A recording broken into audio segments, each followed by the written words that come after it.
Before we go into this story, don't forget to like the video and tell us in the comments where you're watching from. The wind howled like a restless spirit across the high mountain pass, whistling through the pines and rattling the old wooden shutters of the only cabin for miles. Inside, two brothers sat by the fire, their faces carved deep with years of solitude. Ezekiel, the elder, stirred a pot of thin stew, his calloused hands moving slowly, as if time itself had grown weary in this forgotten place. Malachi, the younger, sharpened his hunting knife, the rhythmic scrape of steel on stone the only sound besides the crackling flames. 30 winters had come and gone since they first settled on this rugged land. 30 winters of silence, of hard labor, of prayers whispered into the emptiness. Their father had brought them here as boys, seeking refuge after their mother's death. And when he too passed into the earth, the brothers stayed. The world beyond the mountains held nothing for them, only whispers of wars, greed, and men who had forgotten the old ways. Here, at least, they were free. The ranch was small but sturdy, a log cabin with a stone chimney, a barn that leaned slightly to the left, and a few scraggly fields where they grew just enough to survive. They hunted, trapped, and traded pelts once a year in the distant town, speaking only when necessary before retreating back to their solitude. Some folks called them ghosts. Others said they were cursed. But Ezekiel and Malachi knew the truth. They were simply waiting. For what? Neither could say. Each morning, before the sun crested the peaks, Ezekiel would kneel by his bedside and pray. Not for riches, not for company, but for purpose. Malachi, quieter in his faith, would stand at the edge of the pasture, staring at the horizon as if expecting something or someone to appear. But no one ever did, until the day the women came. It was late autumn, the air sharp with the promise of snow. The brothers had just finished storing the last of the harvest when Malachi froze, his hand raised in warning. Ezekiel followed his gaze. Down the winding path, figures moved, 10 of them, wrapped in worn hides, their steps slow with exhaustion.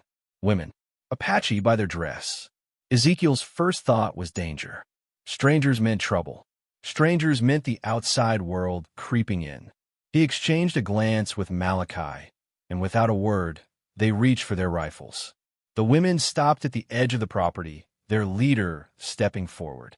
She was tall, her dark eyes holding a strength that belied her weary frame. "We asked for shelter," she said, her voice steady despite the cold. Ezekiel hesitated. 30 winters alone had taught him to distrust. "This ain't a place for visitors," he said gruffly. The woman, a pony, did not flinch. "The snow comes soon. We have nowhere else." Malachi shifted, his grip tightening on his rifle. Ezekiel knew what he was thinking. 10 mouths to feed, 10 strangers under their roof. It was too much. "Move on," Ezekiel said, turning away. The women stood a moment longer, then turned, vanishing into the gathering dusk. But the wind carried the first flakes of snow that night, and Ezekiel, staring into the fire, felt the weight of his refusal like a stone in his chest. Had he just turned away a blessing? This version is detailed, immersive, and narrator-driven, setting up the isolation, faith, and first test of kindness. Let me know if you'd like any adjustments. The wind howled through the night like a wounded beast, rattling the shutters and moaning through the cracks in the old cabin walls. Ezekiel lay awake on his cot, staring at the darkened ceiling, listening to the storm outside grow fiercer with every passing hour. Beside him, Malachi snored softly, undisturbed by the tempest or by the weight of the decision they had made that evening. Ezekiel closed his eyes, but sleep would not come. "We asked for shelter." The woman's voice echoed in his mind, clear as the crack of ice underfoot. She had not begged. She had not wept. She had simply spoken, her dark eyes meeting his without fear, and he had turned her away. A gust of wind slammed against the cabin, shaking the door in its frame.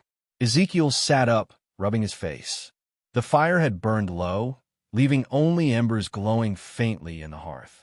He pulled his coat over his shoulders and stepped outside, the cold biting his skin like teeth. Snow swirled in the darkness, thick and relentless.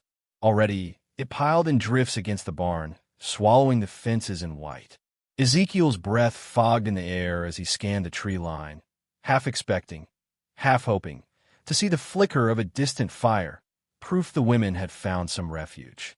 But there was nothing, only the endless, hungry night. He thought of the stories his father had told him as a boy, of travelers caught in storms, of good men who shut their doors and woke to find frostbitten bodies at their thresholds. A man's worth is measured by his mercy, his father had said. Ezekiel had not understood then. He wondered if he understood now. Inside, Malachi stirred. "You all right?" he mumbled, voice thick with sleep. Ezekiel didn't answer. Morning came gray and heavy. The storm had eased, but the world outside was buried beneath a foot of snow, the trees sagging under its weight. Ezekiel and Malachi worked in silence, shoveling paths to the barn, breaking ice from the troughs. Every motion felt hollow. Every glance toward the woods carried the same, unspoken question. It was Malachi who found the tracks. "Ezekiel," he called, voice tight. Near the edge of the property, half hidden by fresh snowfall, were footprints, small, scattered, leading away from the ranch, and then, unmistakably, doubling back. Someone had tried to leave. Someone had returned. Ezekiel's pulse hammered in his throat. Without a word, he followed the trail, Malachi close behind. The tracks weaved through the trees, growing fainter until, a gasp, a child's whimper. There, huddled beneath a rocky overhang, were the women. They had tried to press on through the storm, but the snow had been too deep, the cold too cruel.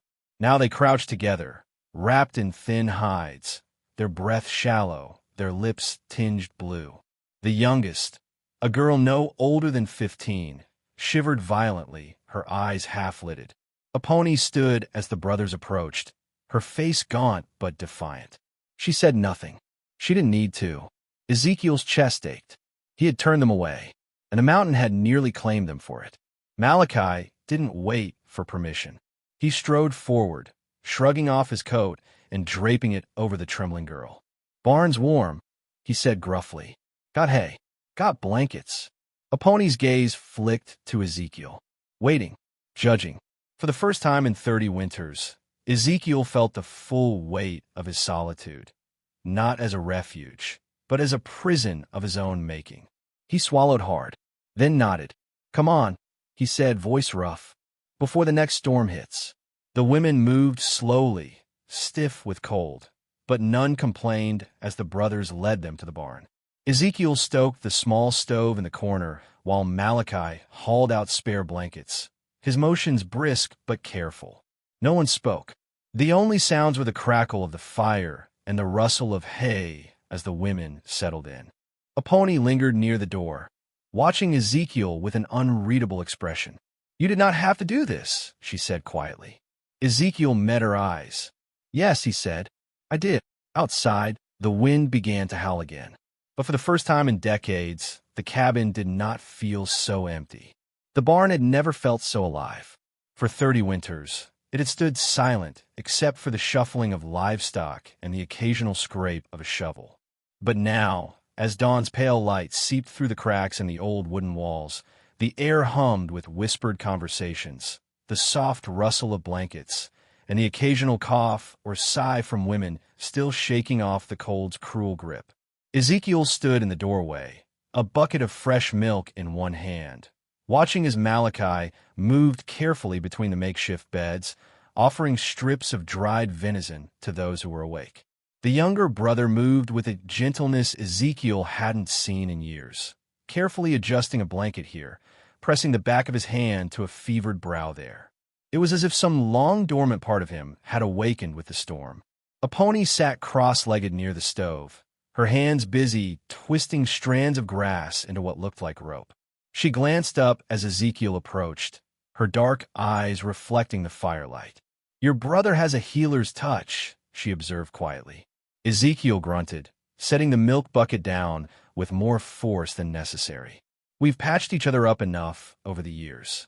He watched as Malachi knelt beside the youngest woman, the one who'd been nearly frozen the night before, pressing a cup of something steaming into her hands. Didn't think he'd take to strangers so quick, though. Aponi's fingers never stopped moving. Perhaps he sees what you do not. Ezekiel frowned. And what's that? That we are not here to take, she said simply. Only to share while the snow lasts. The words hung between them as the morning light grew stronger. Outside, the wind had died down, but the snowdrift stood waist-high against the barn walls. It would be days before the pass cleared. Weeks before travel would be safe. By midday, an unspoken rhythm had developed. While Malachi checked on the sickest women, Ezekiel found himself hauling extra firewood to the barn, his usual solitary chores now performed under watchful eyes. The Apache women observed everything. The way he split logs with precise blows, how he checked each piece of wood for rot before adding it to the pile. One of the older women, gray streaking her dark braids, suddenly spoke up in a language Ezekiel didn't understand. Aponi translated. She says your axe swings true, but your form would tire you by midday. Ezekiel paused, wiping sweat from his brow. Been chopping with this way 40 years. The old woman snorted, said something sharp. Aponi's lips quirked. She says that explains why you move like an old bull at sunset.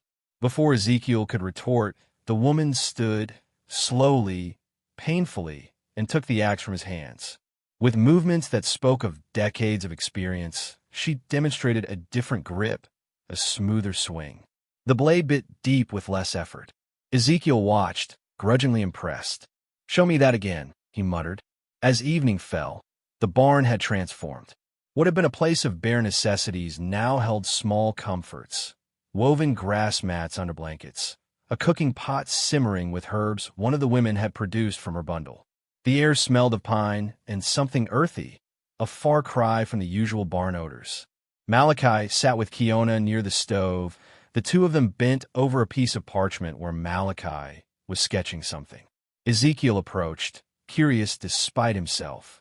"Teaching her letters?" he asked gruffly. Malachi shook his head. "She's teaching me." He turned the parchment.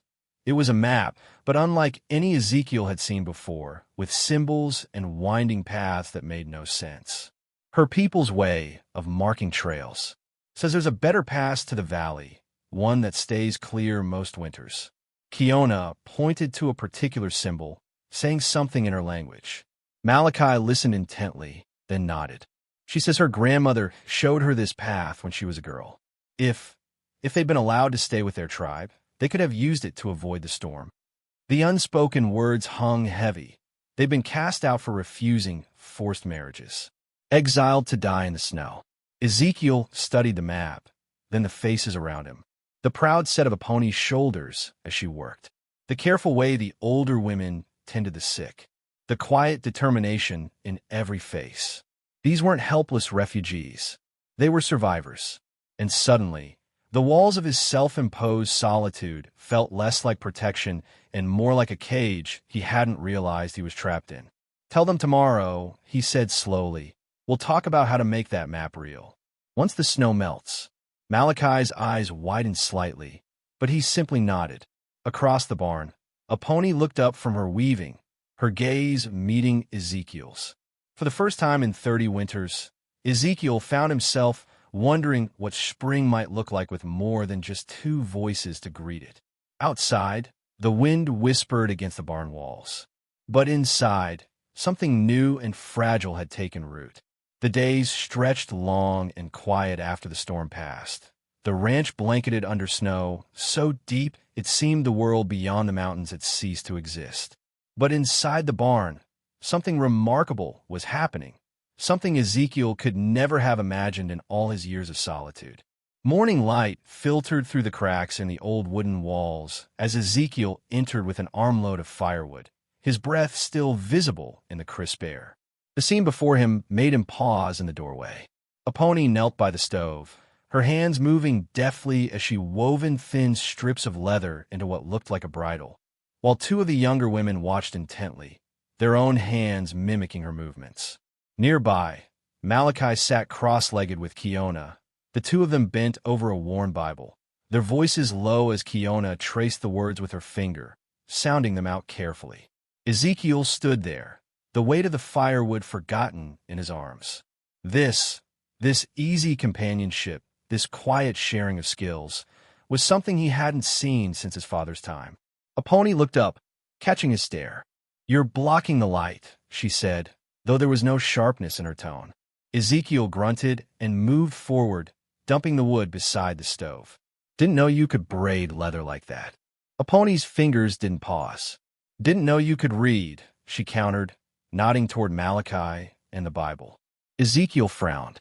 "Our ma taught us," before she passed. Aponi's hands stilled for just a moment, then resumed their work. "My father taught me this," she said.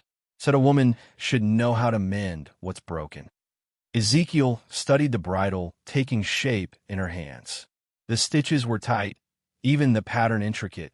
"That's more than mending," he admitted. Aponi's lips quirked. "Yes, but you didn't ask what else he taught me." Ezekiel found himself oddly intrigued. "What else did he teach you?" Aponi tied off the last stitch and held up the finished bridle. "How to recognize when something is worth fixing." Their eyes met, and for a moment, Ezekiel felt as if she weren't just talking about leather. By midday, the barn had become a place of shared labor. The women had rearranged the space, hanging woven mats to divide the area into sections for sleeping, working, and cooking. One of the older women, whose name Ezekiel had learned was Hosa, meaning medicine, had taken charge of the meals, mixing dried meats and roots with herbs Ezekiel didn't recognize, creating stews that filled the barn with rich, unfamiliar scents. Malachi, usually so reserved, had become a bridge between their two worlds. He listened intently as Kiona explained the meanings behind the symbols on her people's maps, then shared stories from the Bible in return, his voice steady as he spoke of faith and forgiveness. Ezekiel watched it all from the edges, feeling like a stranger in his own home. He was used to silence, to the rhythm of his own thoughts. This easy exchange of words, of knowledge, was unsettling in a way he couldn't name. He found himself outside at the woodpile, splitting logs with more force than necessary, when Aponi appeared beside him. She didn't speak, just picked up a piece of wood and set it on the stump for him. "You don't have to do that," Ezekiel muttered. Aponi raised an eyebrow. "You don't have to pretend you're not curious about us." Ezekiel brought the axe down hard. "I'm not pretending anything." Aponi set another log in place. "Then why do you only watch and never ask?" The question hung between them. Ezekiel wiped sweat from his brow, studying her. She stood straight, unflinching, her dark eyes holding his without challenge, without fear. Finally, he sighed. "What's that herb Hosa puts in the stew?" Aponi smiled, the first real smile he'd seen from her. "Yamper root. Helps keep sickness away during winter." Ezekiel nodded slowly. "We always just got sick." Aponi's smile softened. "There are better ways." That evening, as the sun dipped behind the mountains, Ezekiel found himself sitting near the fire in the barn, listening as Hosa sang a low, rhythmic song in her native tongue. The words were foreign, but the melody wrapped around him like the warmth of the flames, stirring something deep and forgotten. Malachi sat beside Kiona, their shoulders nearly touching as she quietly translated parts of the song for him. "She sings of the first snow," Kiona whispered, "and how it covers the earth like a blanket, giving rest to all beneath it." Ezekiel glanced at Aponi, who sat across the fire, her face illuminated by the flickering light. She met his gaze and held it, and in that moment, Ezekiel realized something with startling clarity. For 30 winters, he had prayed for purpose. And now, as the fire crackled and the song wove through the barn, he wondered if purpose had finally found him. The thaw came slow that year, the snow clinging stubbornly to the shaded hollows long after the open meadows had turned to mud.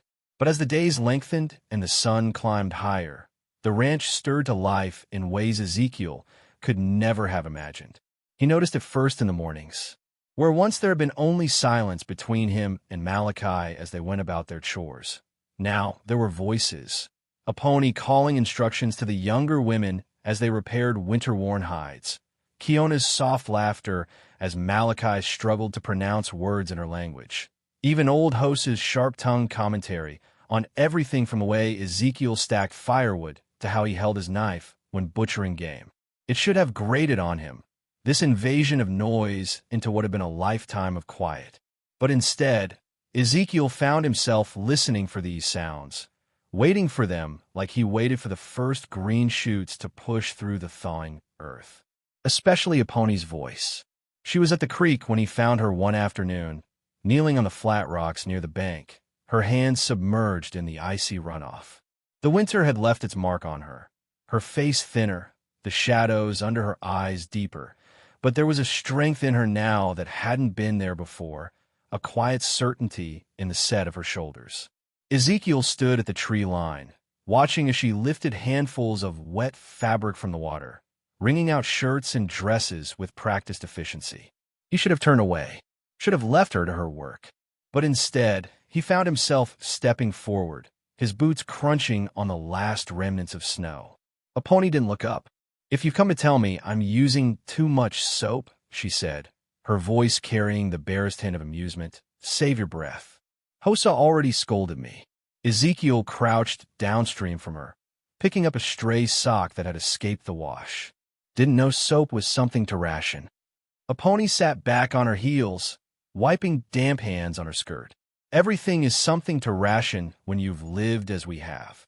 She studied him for a moment, then nodded toward the opposite bank where yellow flowers were just beginning to bloom. "See those? First sign the earth remembers how to be warm." Ezekiel followed her gaze. "We always called them sun kissers." Aponi made a soft sound, almost a laugh. "My people call them the old woman's eyebrows." Ezekiel snorted. "That's a terrible name." Aponi shrugged, reaching for another garment. "Names don't change what things are, only how we see them." The water rushed between them, clear and cold from the melting snowpack. Ezekiel watched as Aponi's hands moved through the current, her fingers reddened by the chill, but never faltering. There was a grace to her movements, a sureness that spoke of years spent bending to tasks without breaking beneath them. "You never say much about your people," he said suddenly. Aponi's hand stilled. "You never ask." Ezekiel picked up a smooth stone, turning it over in his palm. "I'm asking now." For a long moment, Aponi said nothing. Then, softly, "We were happy. Before the sickness came. Before the new chief decided unmarried women were a burden to be traded away like extra blankets." She lifted a sodden shirt from the water, wringing it with more force than necessary. "My father hid me when the first raids happened. Taught me to track, to hunt, things girls weren't supposed to learn. When they found out," her jaw tightened. "He died defending our door. I ran with the others that night." The stone in Ezekiel's hand grew heavy. He'd known there were exiles, known there had been violence. But hearing it laid bare like this, the loss, the fury, the sheer will it must have taken to survive, made his chest ache. "You could go back," he said quietly, "now that the snow's gone." Aponi looked up, her dark eyes meeting his. "Could you?" The question hung between them, simple and devastating. Could he return to the world after 30 winters of silence? Could he unlearn the solitude that had shaped him? Ezekiel opened his mouth, closed it again. The truth sat heavy on his tongue, that he didn't know how to want anything beyond these mountains anymore. That maybe, just maybe, he was starting to wonder if that was enough. Aponi watched him struggle, then reached across the space between them, her damp fingers brushing his as she took the stone from his hand. "Some roots grow deep," she said softly, turning the stone over in her palm before skipping it across the water. "Not everything needs to be pulled up to prove it's alive." That night, Ezekiel lay awake long after the others had retired to the barn, staring at the cabin's ceiling. Outside, the wind rustled through the newly budded trees, carrying with it the scent of damp earth and growing things. He thought of Aponi's hands in the creek water, the way her voice softened when she spoke of her father, the quiet courage it took to rebuild a life from scraps. Across the room, Malachi's breathing was slow and even. When Ezekiel turned his head, he saw his brother wasn't asleep, just lying there with that same faraway look he'd worn more and more these past weeks. "You thinking about Kiona?" Ezekiel asked, his voice rough in the darkness. Malachi didn't pretend to misunderstand. "She wants to teach me the old trails. Says there's a valley 2 days west where the elk winter." A pause. "She draws maps in the dirt when she thinks I'm not looking." like she's memorizing the way. Ezekiel knew what he wasn't saying. That Kiona was preparing to leave. That spring's arrival had brought with it choices none of them were ready to make. You could go with her, Ezekiel said. Malachi turned his head on the pillow. You could ask a pony to stay. The words settled between them, weighty as stones. Ezekiel closed his eyes, but all he could see was sunlight on water and a woman who knew the names of flowers. Outside, the wind changed direction, carrying with it the first warm breath of true spring. The first true day of spring dawned bright and clear, the kind of morning that made the whole mountain seem to sigh in relief after the long winter.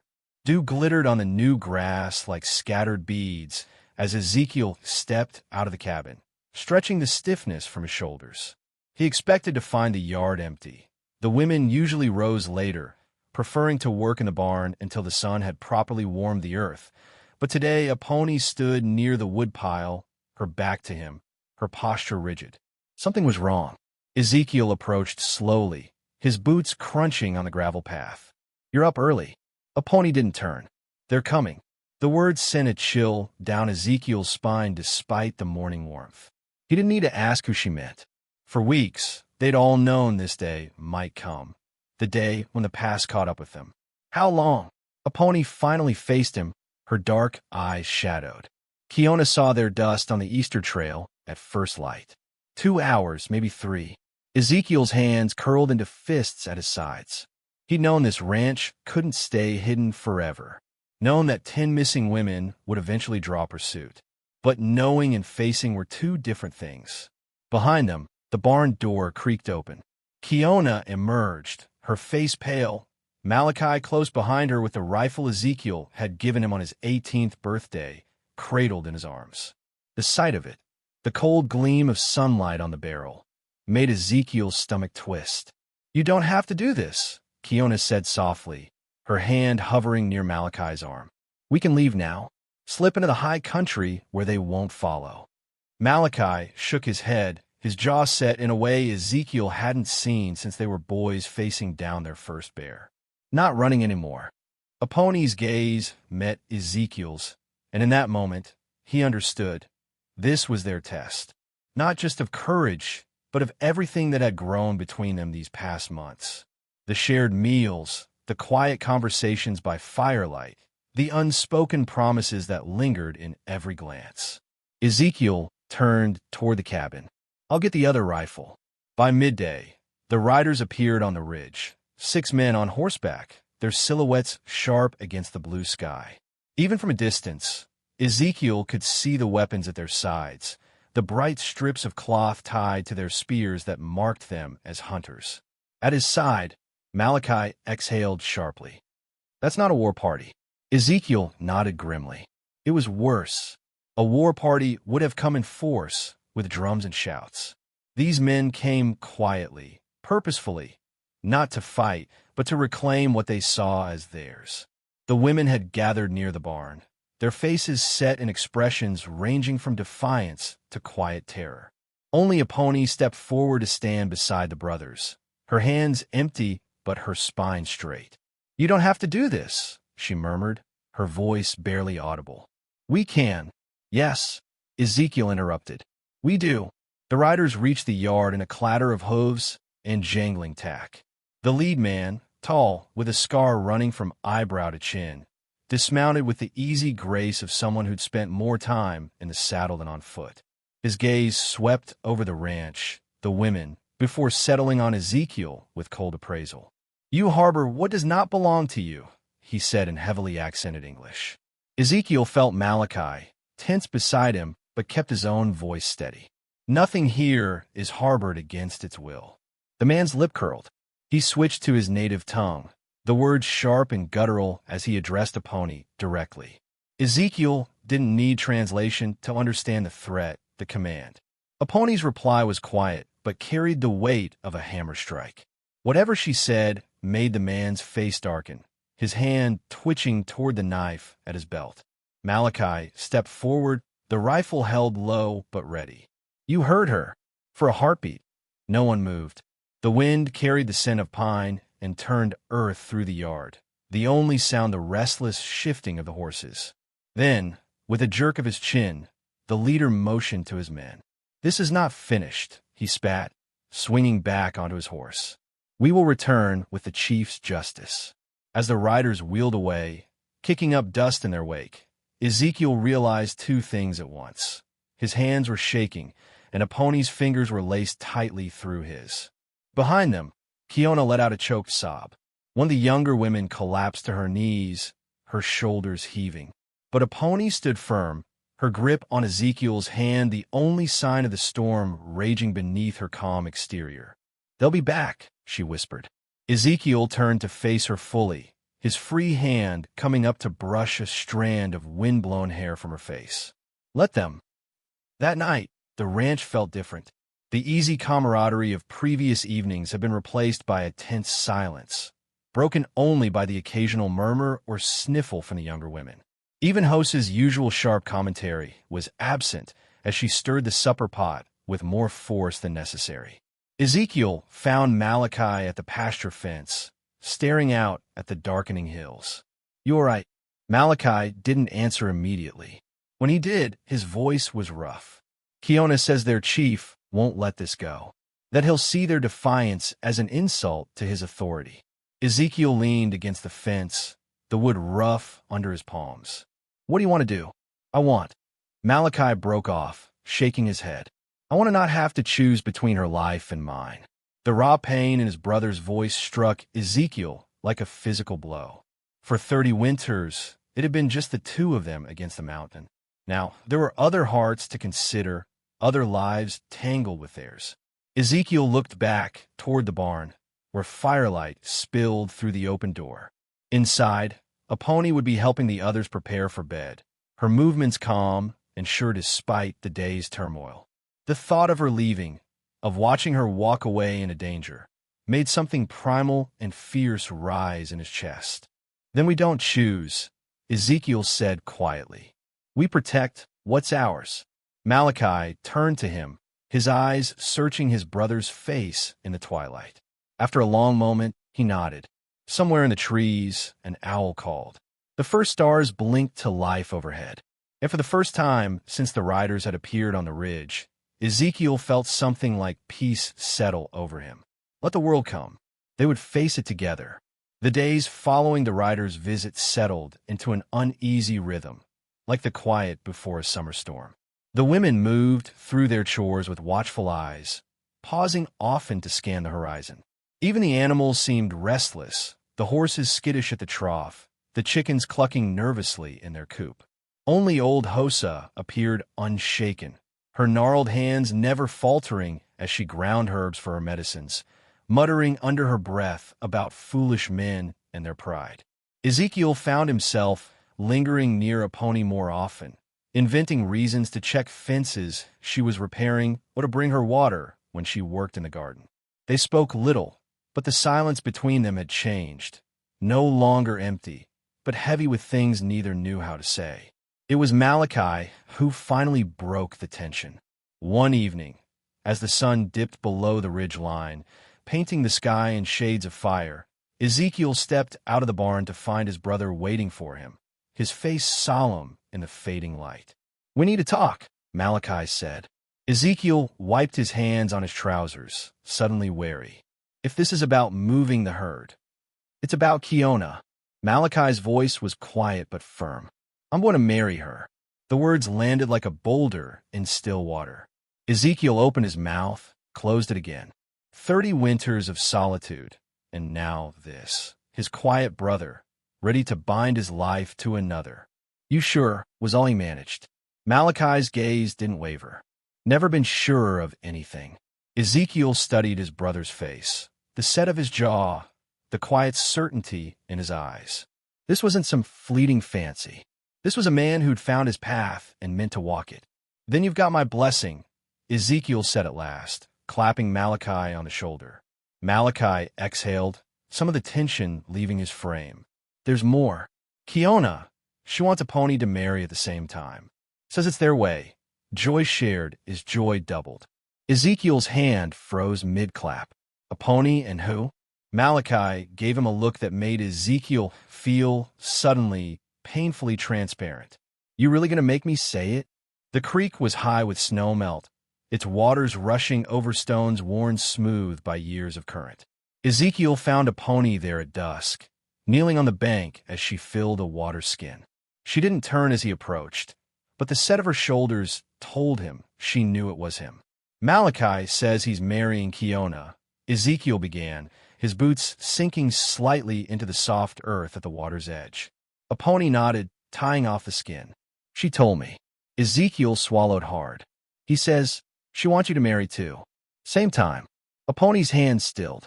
The creek babbled between them, indifferent to the hammering of Ezekiel's heart. And what did you say to that? She asked softly. Ezekiel crouched beside her, close enough to see the way the fading light caught in her dark hair, the faint lines at the corners of her eyes from squinting in the sun and snow. I said I need to ask you first.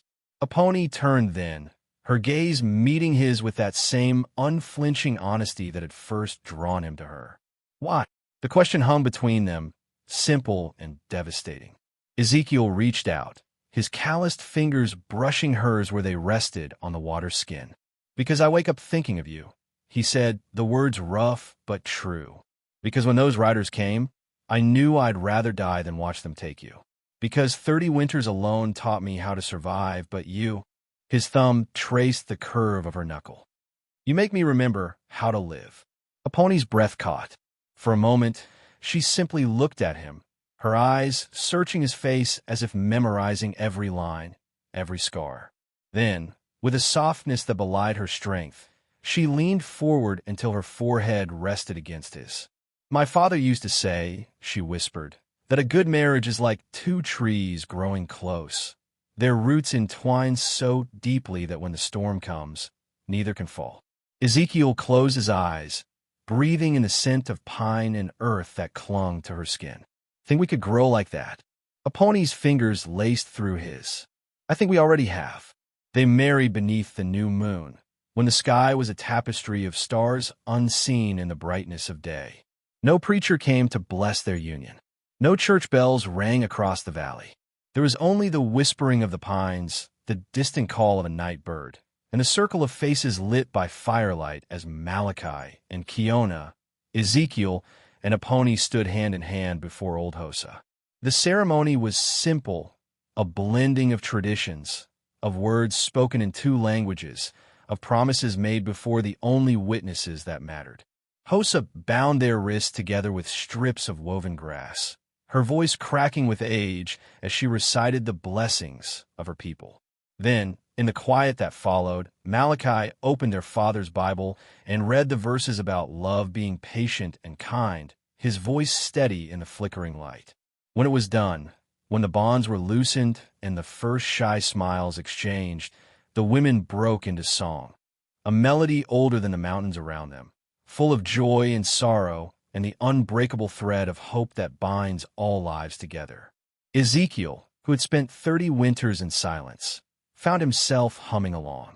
And a pony, who had walked through fire to reach this moment, leaned into his side and smiled. Somewhere in the trees, an owl called. The fire crackled and spat sparks into the night.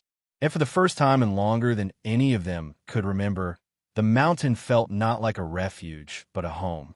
Summer came to the mountains like a slow-blooming flower, the days stretching long and golden over the ranch. The fields, once stubborn with frost, now rippled with green. New shoots of corn and beans pushing through the dark earth, tended daily by careful hands. The women had planted gardens full of herbs and vegetables Ezekiel had never seen before, their leaves broad and fragrant, their roots twisting deep into soil that seemed to welcome them. But the most remarkable change wasn't in the land. It was in a pony. Ezekiel noticed it first one morning as they worked side by side repairing the pasture fence. She paused often, pressing a hand to her stomach when she thought he wasn't looking, her brow furrowed in a way that had nothing to do with the heat. When he asked if she was feeling all right, she waved him off with a quiet, just the summer air, but her eyes held a secret.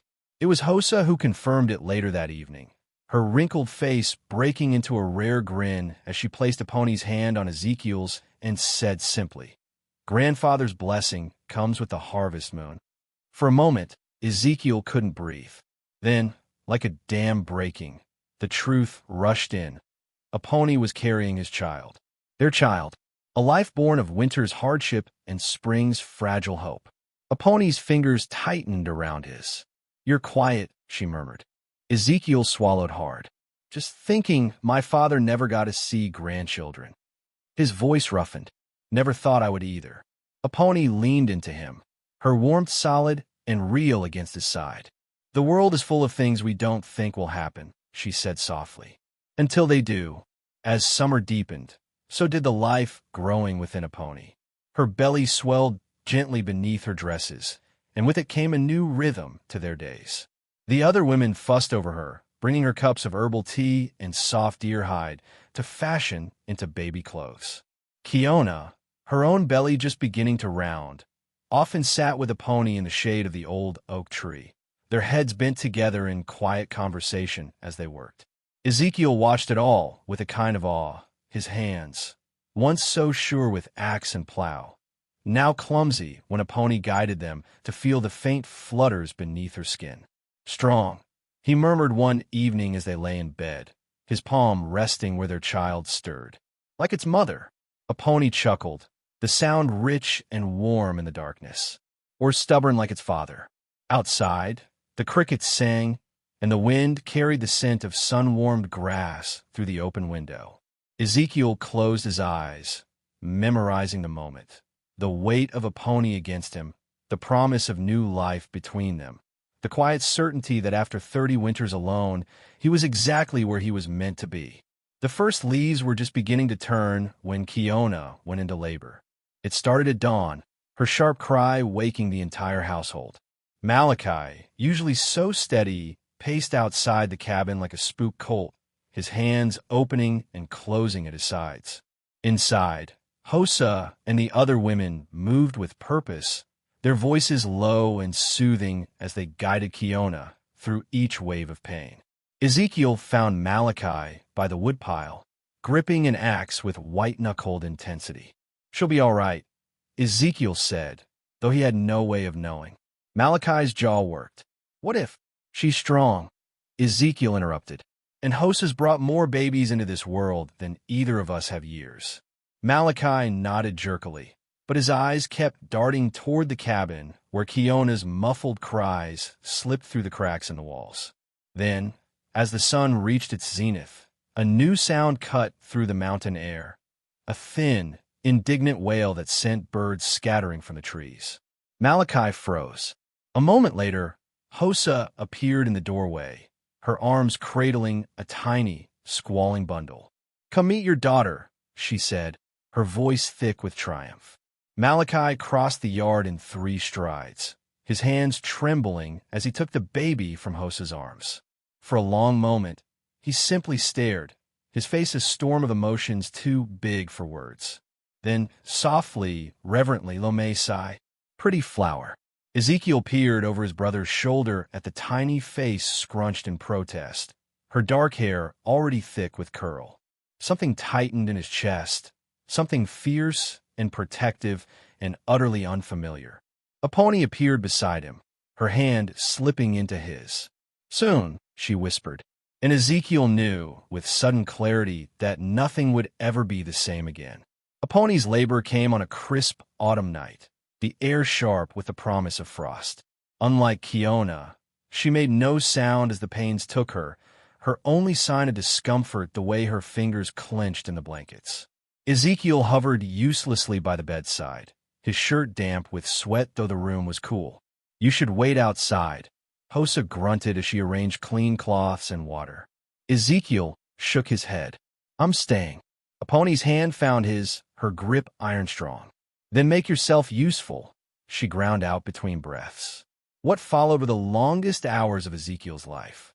He wiped Aponi's brow, held her through each crushing wave, bit back his own cries when her nails drew blood from his palm. Hosa's voice was a constant stream of encouragement and command, her hands sure as they guided the baby into the world. Then, as the first light of dawn painted the sky, Aponi gave one final, shuddering push, and the room filled with the sound of new life. "A son," Hoso announced, her voice thick with emotion as she placed the squirming, red-faced infant on Aponi's chest. Ezekiel's knees gave out. He sank onto the bed beside his wife, his hand hovering over the baby's back, afraid to touch something so perfect. Aponi, exhausted but radiant, leaned into him. "Tahoma," she whispered. "Mountain." The name settled over Ezekiel like a blessing, like a promise. As the first true rays of sunlight streamed through the window, illuminating his son's tiny face, Ezekiel understood something fundamental had shifted, not just in their lives, but in the very fabric of the world. Winter would come again. The riders might return. But here, now, in this moment cradled between darkness and dawn, something unbreakable had taken root, and it would outlast them all. 5 winters came and went like the turning of pages in a well-loved book, each season etching its mark upon the ranch and those who called it home. The cabin that had once housed only 2 lonely brothers now brimmed with life. The patter of small feet across wooden floors, the peals of children's laughter ringing through the rafters, the warm hum of voices weaving together in the firelit evenings. Tahoma and Lomesai grew like saplings reaching for the sun, their days filled with exploration and wonder. The boy, sturdy and quiet like his father, followed Ezekiel everywhere, his small hands clutching miniature tools as he helped with chores. The girl, bright-eyed and bold like her mother, trailed after Malachi as he tended the animals, her endless questions tumbling like creek water over stones. But it wasn't just the children who had changed. The ranch itself had transformed under the care of many hands. New fields stretched where once there had been only scrubland. Their rows heavy with corn, beans, and the strange, colorful vegetables the women had brought from their homeland. The barn, once leaning and weathered, now stood straight and strong, its walls reinforced, its loft filled with sweet-smelling hay. Even the old pasture fence, the one Ezekiel and Aponi had repaired that first summer, had been replaced with sturdy new posts, their bases packed with stones to withstand the fiercest winds. Yet for all the outward changes, the heart of the place remained the same. The mountain still stood sentinel over their valley, its peaks white with snow in winter, green with life in summer. The creek still sang its endless song as it tumbled over smooth stones. And in the quiet moments before dawn, when the world held its breath between darkness and light, Ezekiel still stepped outside to watch the stars fade. Only now, Aponi often joined him, her presence at his side as natural as his own heartbeat. The riders returned on a day in late autumn, when the aspen leaves blazed gold against the blue sky. Ezekiel saw them, first from the high pasture where he and Tahoma were checking the sheep. 5 figures on horseback, moving slow but purposeful along the eastern trail. No bright cloth adorned their spears this time. No war cries split the air, only the steady plod of hooves on packed earth as they approached. Ezekiel lifted Tahoma onto his shoulders and whistled sharply, the signal they'd agreed upon years before. Below in the yard, Malachi looked up from repairing a harness, his hand going automatically to the rifle leaning against the fence post. By the time Ezekiel reached the house, the women had gathered on the porch, their faces set in expressions ranging from wariness to quiet resolve. Aponi stood at the front, her hand resting on the knife at her belt, not drawn but ready. The lead rider, an older man with hair like silvered oak bark, dismounted with the stiff grace of age. His eyes, dark and sharp, swept over the ranch, the children before settling on Aponi. "You live well," he said in their shared tongue, his voice carrying the weight of years. Aponi inclined her head. "We live free." The old man studied her a long moment, then turned to Ezekiel. "The man who was chief is dead," he said simply. "The council has spoken. The women who left may return if they wish." A murmur ran through the gathered women. Kiona stepped forward, Lomesai clinging to her skirts. "And if we choose to stay?"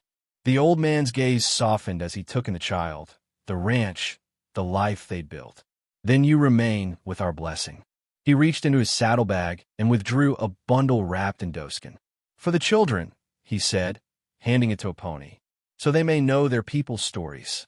Aponi accepted the gift with both hands, her fingers trembling slightly against the soft hide.